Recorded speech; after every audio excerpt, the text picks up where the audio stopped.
नमस्कार। Urge to search इस video channel पे आपका स्वागत है। बिजनेस टॉक ये वेब सीरीज के दूसरे भाग मतलब दूसरे एपिसोड में जो कि आज हम बात कर रहे हैं, उसमें हम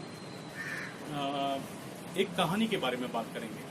पर इसके पहले मैं आपको याद दिलाता हूँ, मैंने अपनी प्रॉमिस रखी है। मैंने आपको ये प्रॉमिस किया था कि हम 3 भाषाओं में आपके पास वीडियोस लेके आएंगे। वो प्रॉमिस मैं रख रहा हूँ। उसमें इंग्लिश, लोकल लैंग्वेज जो मराठी और नेशनल लैंग्वेज जो है वो हिंदी, इन तीनों लैंग्वेजेस में हम आपके लिए वीडियोस लाते रहेंगे। वो प्रॉमिस मैं बरकरार रख रहा हूँ और उसकी शुरुआत हिंदी लैंग्वेज की शुरुआत जो है वो हम इस एपिसोड से कर रहे हैं। तो बात करते हैं इस कहानी के बारे में। हमें से बहुत सारे लोगों को इस एक जगह के बारे में पता रहेगा जिसके बारे में बहुत सारी चर्चा हुई इस लॉकडाउन के बारे में। इस लॉकडाउन के दरमियान वो जगह का नाम जो है वो है अमृतांजन ब्रिज। अब ये अमृतांजन ब्रिज को बहुत सारे लोग इसी नाम से जानते हैं, बट कुछ लोग जो है वो इस जगह को द रिवर्सिंग ब्रिज, जो इसका ओरिजिनल नाम है, जो ब्रिटिशर्स ने अंग्रेजों ने रखा था, इस नाम से भी जानते हैं। बट जैसे कि हमें अभी पता है कि उसके ऊपर एक अमृतांजन का होर्डिंग था, इसलिए बहुत सारे लोग उसको अमृतांजन ब्रिज ये नाम से ही जानते हैं। बट अब अगर मैंने आपको ये बताया कि इसके बारे में जो इतिहास है, जैसे कि अगर हम आज भी इंटरनेट पे जाएं तो हमको वही एक इतिहास मिलेगा कि यह अंग्रेज़ों ने इस पुल को बांधा था। फिर इसके बारे में अभी जो भी ट्रैफिक के लिए प्रॉब्लम हुए या फिर जो भी लोगों को अड़चन हो रही थी, इसकी वजह से ये सरकार ने ये फैसला लिया कि इस पुल को गिराना चाहिए। कुछ लोगों को लगा कि ये एक ऐतिहासिक जगह है, आर्कियोलॉजिकल हेरिटेज पॉइंट है, इसलिए इसको नहीं गिराना चाहिए था, इसकी मरम्मत करनी चाहिए थी। हम उस चीज़ में नहीं जाएंगे। मैं आपको कुछ इसके पीछे का ऐसा इतिहास बताऊंगा जो कि इस पूरे कहानी में मिसिंग था। और ये मिसिंग क्यों था, या फिर चलिए मैं आपको ये वीडियो के एंड में एक सरप्राइज भी बताता हूँ। तो चलिए इस स्टोरी की शुरुआत करते हैं और पता करते हैं कि ये मिसिंग स्टोरी या मिसिंग पार्ट ऑफ ये इतिहास का जो मिसिंग पार्ट है वो क्या था। ये स्टोरी ये जो कहानी है इसकी ये घूमती है एक उद्योगपति के आसपास। पुणे शहर में बसे एक उद्योगपति जिनका नाम है बीके नाइक, श्री बीके नाइक। तो ये कहानी जो है ये उनके आसपास घूमती है। ये जो बीके नाइक करके जो उद्योगपति थे, उनका जो बिजनेस था वो होर्डिंग बिजनेस था। होर्डिंग मतलब हम जो रास्ते पे बड़े बड़े एडवर्टाइजमेंट्स के बोर्ड देखते हैं, ये उनका ये बिजनेस था। अब उनकी एक खासियत थी, वो अब जैसे आपको पता है होर्डिंग जो है ये कैसे चलता है। एक जगह का अगर होर्डिंग है तो वहां पे दूर से आपको वो होर्डिंग दिखना चाहिए, उससे उस होर्डिंग की कीमत या खासियत जो है ये बढ़ती है। तो ये इनकी खासियत थी कि ये ऐसी जगह को बड़ी खूबी से चुनते थे। कुछ वक्त वो मुंबई और पुणे के दरमियान जब ट्रैवल कर रहे थे तो उनकी नज़र जो है इस जगह पे गिरी। वहाँ उस जगह पे ऑलरेडी एक 501 साबुन की टिकिया जो है टाटा कंपनी ने जो एक साबुन की टिकिया निकाली थी, उस जगह का एक होर्डिंग उस जगह पे उन्होंने देखा बीके नाइक ने। तो उन्होंने जब ये देखा तो वो जगह उनको बहुत पसंद आई, क्योंकि वो जगह की भी एक खासियत थी।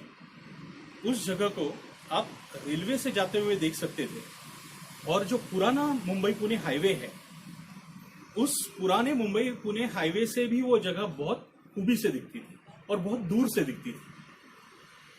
ट्रेन से हालांकि एक वैली है, वो वैली में आने के बाद बहुत सारे लोगों ने मेरी उम्र के लोगों ने तो याद रखा होगा, या फिर मेरे जो पीछे के 2 जनरेशन है उनको भी बहुत अच्छी तरह से ये याद रहेगा कि जब आप मुंबई पुणे या पुणे मुंबई से ट्रैवल करते हो तो खंडाला घाट में आप इस होर्डिंग को मिस ही नहीं कर सकते थे। ये इतना खूबसूरत नज़ारा था। दूर से एक बहुत लंबा चौड़ा ब्रिज दिखता था और उसके ऊपर जो अभी हमें याद है वो अमृतांजन के अक्षर जो है वो बहुत क्लियरली दिखते थे। तो ये वो जगह की खासियत थी।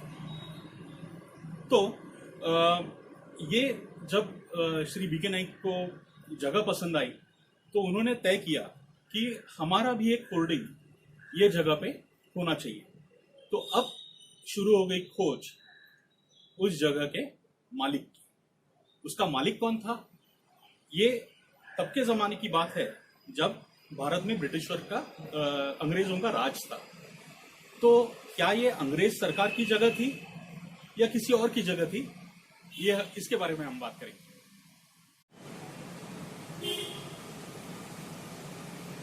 तो यहाँ पे ये कहानी लाती है हमें उस मोड़ पर कि अमृतांजन ब्रिज, या फिर फिलहाल इसको रिवर्सिंग ब्रिज के बारे नाम से जानते हैं, ये ब्रिज का मालिक कौन था। तो ये बात है सन 1942 या 43, 1942-43, इन केस मैं हिंदी में अगर कुछ अक्षर गलत बोलता हूं तो उस साल के दरमियान श्री बीके नाइक इन्होंने ढूंढना शुरू किया कि इस जगह का मालिक कौन है। उन्होंने खोज की कि एक पारसी व्यक्ति जिनका नाम था श्री M.D. पेटिट, नाम से बहुत बड़ा आदमी लगता है, और ये आदमी, इनकी खोज करने के बाद श्री बीके नाइक जो है वो उन्होंने उनसे एक खत में लिखा कि हम एक होल्डिंग कंपनी चलाते हैं, एडवर्टाइजिंग कंपनी जो है, और आपकी जगह जो है वो हमको काफ़ी पसंद आई है, तो वहाँ पे हमें एक होल्डिंग खड़ा करना है। तो उसके सिलसिले में आपसे एक मुलाकात चाहिए। वो राजी हो गए इस मुलाकात के लिए। श्री बीके नाइक जो है उन्होंने सफ़र किया बम्बई का, ये बम्बई में रहते थे, M.D. पेटिट जो है। फिर उनके बीच में ये मुलाकात हुई और मुलाकात में ये तय हुआ कि ये जो जगह है ये श्री बीके नाइक के होर्डिंग के लिए दी जाएगी 1 साल के लिए, और तब किराए पे वो जगह दी गई। वो एक पूरा पहाड़ था। M.D. पेटिट जो मालिक थे वो पूरे पहाड़ के मालिक थे, और वो जो ब्रिज है वो उस पहाड़ का एक हिस्सा था। तो ये जो जगह है ये पूरी जो है वो एक किराए के करार पे जो है वो दी गई श्री बीके नाइक को, और वहाँ से शुरुआत हुई श्री बीके नाइक के होर्डिंग्स की रिवर्सिंग ब्रिज के ऊपर। अब क्या वो पहला जो होर्डिंग था वो अमृतांजन था? नहीं, वो अमृतांजन नहीं था। वो कौन सा था उसके बारे में भी बात करेंगे। तो अब जगह तो मिल गई थी श्री बीके नाइक को होर्डिंग लगाने के लिए। अब शुरू हो गई उनकी खोज एक ऐसे कंपनी के बारे में जो तैयार हो उस जगह पे अपना होर्डिंग खड़ा करने के लिए। उन्होंने श्री बीके नाइक ने बहुत सारे कंपनियों से खत से ये जो है मैसेज पहुंचाया कि हमारे पास ये जगह है, ये जगह बहुत सुंदर है, आपके एडवर्टाइजिंग के लिए जो है ये बहुत खूब होगी जगह। और याद रखिए ये समझना बहुत ज़रूरी है कि वो तब का ज़माना था जब टीवी कमर्शियल्स नहीं थे, रेडियो कमर्शियल्स नहीं थे, या कोई और एडवर्टाइजिंग का जरिया नहीं था। होर्डिंग या प्रिंटिंग ये 2 ही जरिए थे जैसे जिससे आप एडवर्टाइजिंग कर पाए, और प्रिंटिंग भी जो था वो बहुत कम था, बट होर्डिंग एक ऐसी चीज़ थी जिससे आप मास पब्लिक के नज़र में आते थे। इसलिए होर्डिंग ये बिजनेस तब बहुत चलता था। और जैसा कि मैंने कहा, खोज शुरू हो गई और ये ख़त्म हुई एक आयुर्वेदिक ऐसे नहीं बोल सकते, बट एक दवाई कंपनी थी, धूत पापेश्वर। जी, धूत पापेश्वर करके एक बहुत बड़ी कंपनी थी तब। और उनके पास एक बहुत अच्छा मार्केट में चलने वाली एक दवाई थी जिनका उनके पास पेटेंट था। तो वो दवाई थी शीला प्रवंग। शीला प्रवंग नाम की एक पेटेंटेड दवा धूत पापेश्वर कंपनी की काफ़ी अच्छी चल रही थी। और धूत पापेश्वर ये चाहता था कि बहुत सारी जगह पे उनकी एडवर्टीजमेंट हो ये दवाई की। तो धूत पापेश्वर राजी हो गए, ये जो कंपनी है वो राजी हो गई और उनकी पहली जो एडवर्टीजमेंट है वो इस बोर्ड पे श्री बीके नाइक ने लगाई। तब टाटा कंपनी की 501 की भी एडवर्टीजमेंट जो है वो इस एडवर्टीजमेंट के बगल में थी। बट बहुत सारे लोगों को ये याद नहीं रहेगा, वो चीज़ भी मैं आपसे बाद में बोलता हूँ। पर फिलहाल बात करते हैं इस धूत पापेश्वर के एडवर्टीजमेंट के बारे में। तो ये जो दवाई है इसकी या ये फिर एक एडवर्टीजमेंट जो है इसकी भी एक बहुत खासियत थी। इसकी खासियत ये थी कि ये बहुत बड़ा बोर्ड था।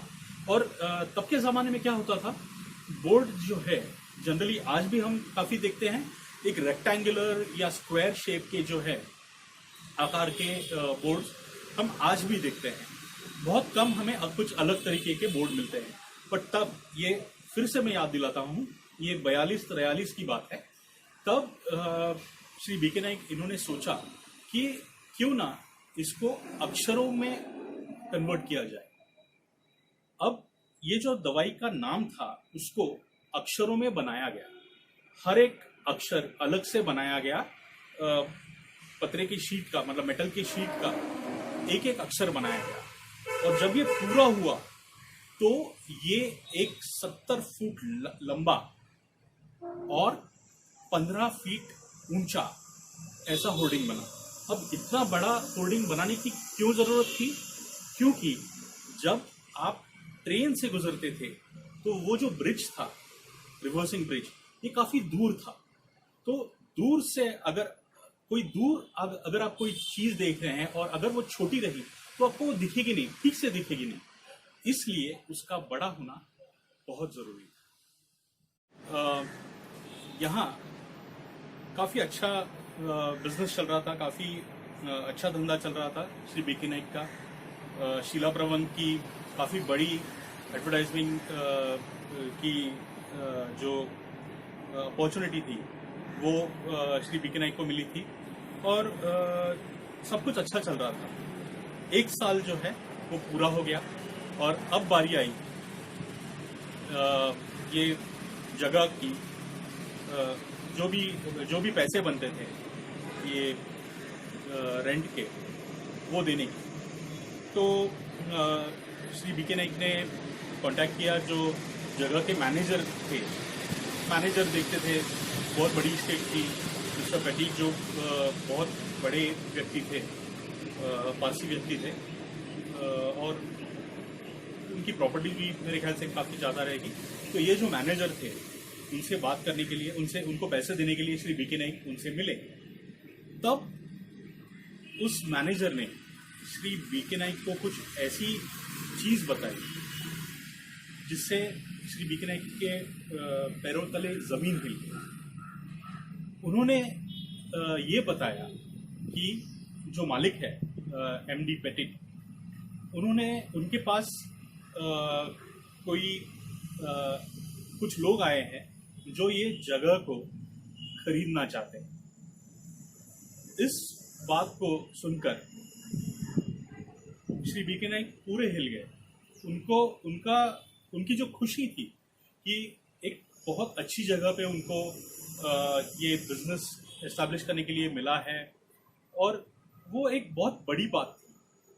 बट तुरंत 1 साल के बाद ये जब उनको न्यूज़ मिली तो ये काफ़ी दुख पहुंचाने वाली बात थी। तो वो उन्होंने जो भी पैसे बनते थे वो दे दिए और वो वापस आए पूना।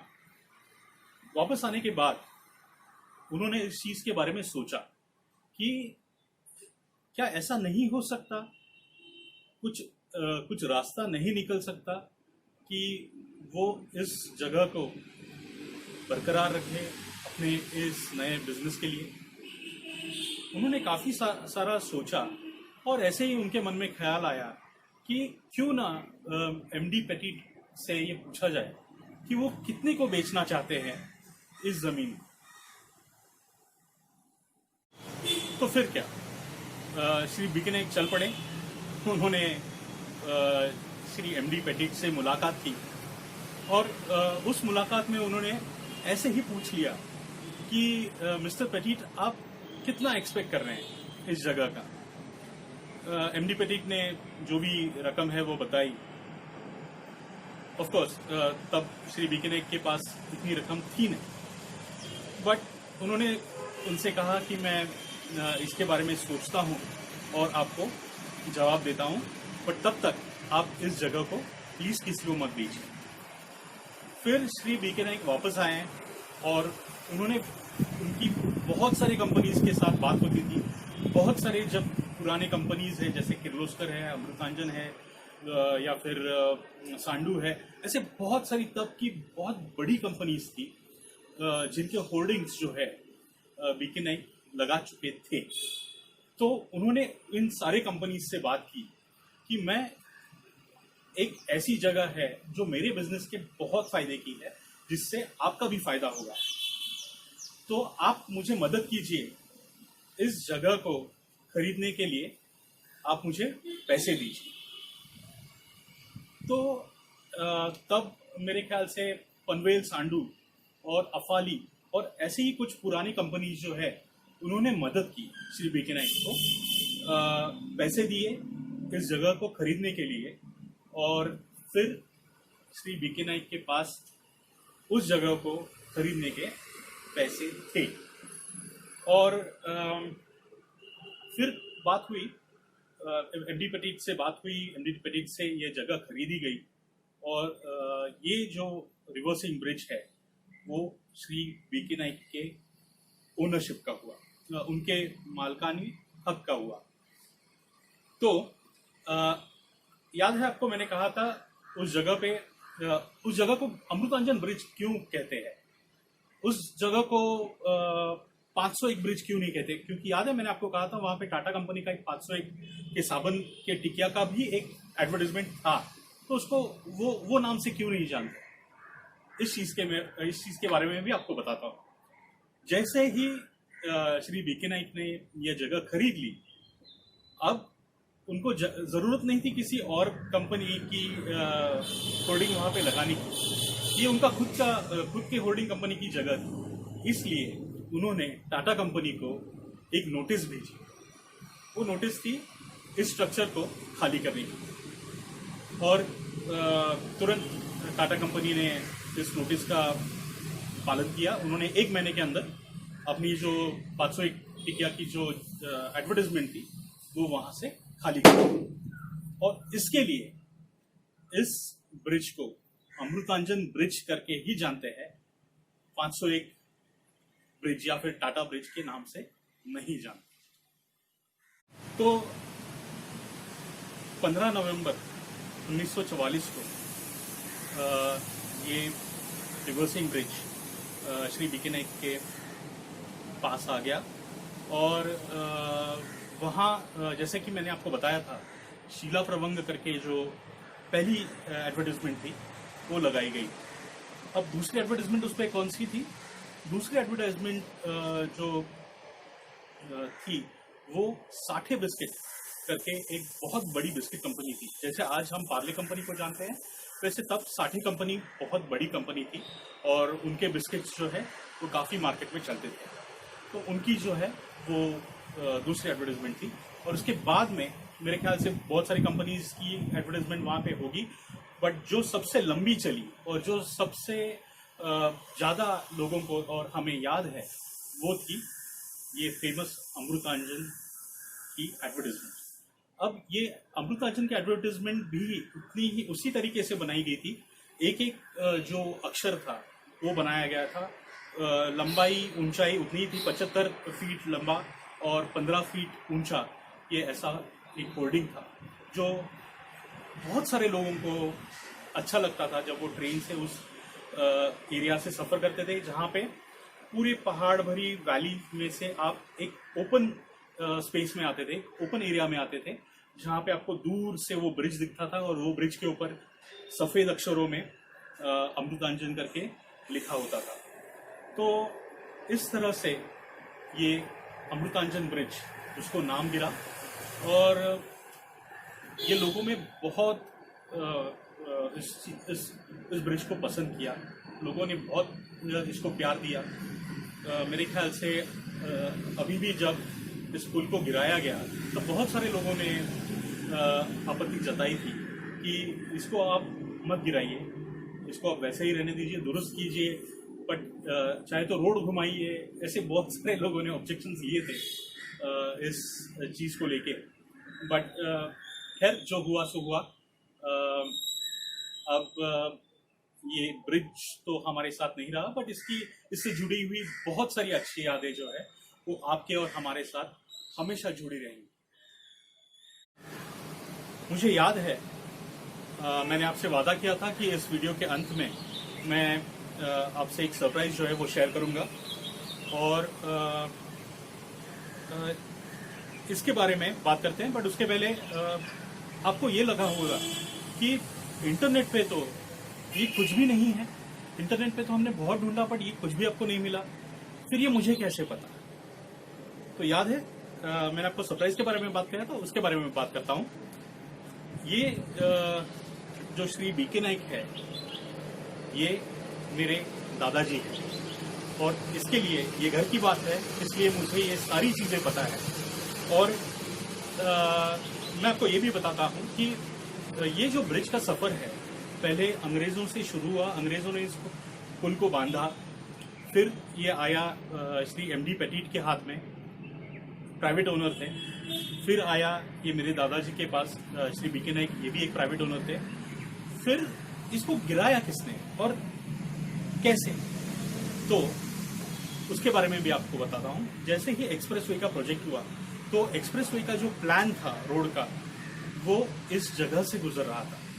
वहाँ के तब के इंजीनियर्स ने ये सोचा कि ये जगह से वो जो रोड है ये गुजरना चाहिए और इसलिए तब सरकार ने हमसे इस जगह को एक्वायर कर लिया और वहाँ के उस जगह के सारे राइट्स जो है वो हमने खो दिए और वहाँ पे सरकार ने एक्सप्रेसवे को कंस्ट्रक्ट किया। हालांकि तब सरकार ने उस पुल को नहीं गिराया था, मे बी तब उनको लगा होगा कि ये एक अच्छा हेरिटेज स्ट्रक्चर है, इसको नहीं गिराना चाहिए, but may be over a period of time शायद उसमें कुछ खामियां होगी स्ट्रक्चर में, जैसा कि सरकार ने हमसे कहा और उसके वजह से वो पुल जो है वो गिराया गया।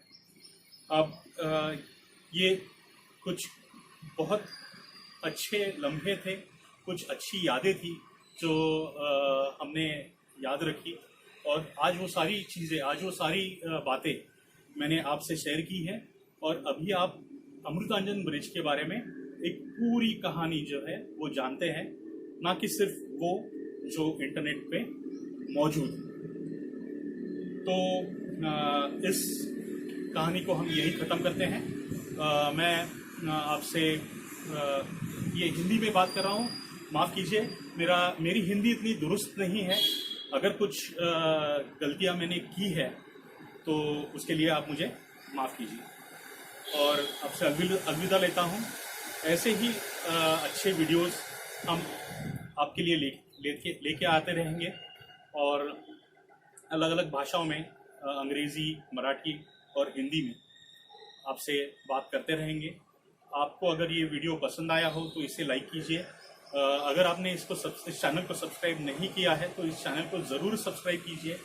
ये चैनल आपके लिए बहुत अच्छी और नॉलेजेबल वीडियोस हमेशा लाता रहेगा।